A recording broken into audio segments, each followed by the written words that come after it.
Hello hello സുഹൃത്തുക്കളെ, ഈ കാണുന്നത് അവക്കാഡോ മരമാണ്. ബട്ടർ ഫ്രൂട്ട്സ് നമ്മുടെ അടുത്ത് പറയോ. ഇത് ഇപ്പോൾ പറയാൻ കാരണം ഇതിന് രണ്ട് വളയം കാണുന്നില്ലേ, മോതിര വളയം. ഞാൻ കഴിഞ്ഞ കൊല്ലം പരീക്ഷണം നടത്തിയതാണ്. ഇതിൻ്റെ അടിയിൽ കാണുന്നില്ലേ, കുറച്ച് തടിപ്പാണെന്നില്ലേ, അത് കഴിഞ്ഞ വർഷം ഇതുപോലെ രണ്ട് വളയം ഇട്ട് കൊടുത്തതാണ്. പക്ഷെ അതിന് കണക്കായിട്ട് പൂവുണ്ടായിന്, നല്ല പൂവുണ്ടായിന്. ഫുള്ള് മരം ഫുള്ള് പൂവേനും. പക്ഷെ എന്തോ നിർഭാഗ്യവശാൽ കായ് ഉണ്ടായില്ല, കായ് ഒറ്റ പിടിച്ചില്ല. കായെല്ലാം ഫുള്ള് അടിഞ്ഞു പോയതിന് എന്താണെന്നറിയില്ല. എന്നാൽ ഇപ്രാവശ്യം അതിനെ അന്വേഷിക്കണം, കായ് പിടിക്കാണ്ടൊക്കെ എന്തെങ്കിലും ചെയ്യണം. ഇപ്പോൾ മഴയുള്ള സമയത്ത്, ഇപ്പോൾ ആഗസ്റ്റ് മാസം മുതൽ 3 മാസം മുന്നേ വളമിട്ട് കൊടുക്കുന്നത് നല്ലത്. ഇപ്പോൾ ഡിസംബറിലൊക്കെ അല്ലേ പൂവിടാ. ഇപ്പോൾ ഇക്കൊല്ലം മഴയുള്ളതുകൊണ്ട് ഞാൻ ആഗസ്റ്റ് ആകുന്നതിന് മുന്നേ ആയിട്ട് തന്നെ വളമിട്ട് കൊടുത്തിന്.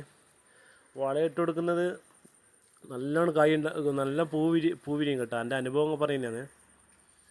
കായ് ഉണ്ടാകാതെ എൻ്റെ അന്വേഷണം നടത്തണം. എന്തുകൊണ്ടാണ് എന്തെങ്കിലും അതിന് കണക്കായിട്ട് വളം ഇട്ട് കൊടുക്കണം. ബട്ടറിൻ്റെ മരമുള്ളവർ ഇതുപോലെ ചെയ്യാൻ പറ്റി ചെയ്തേട്ടാ. ഇതുപോലെ ചെയ്തിട്ട് വളമിട്ട് കൊടുത്തോ, നല്ല നിറച്ച് പൂവുണ്ടാവും. കായ് ഉണ്ടാകുന്നത് എന്താണെന്ന് വെച്ചാൽ ഞാൻ ഇക്കൊല്ലം അന്വേഷിച്ച് നോക്കിയിട്ട് കായ് എന്താ പിടിക്കാത്തതെന്ന്.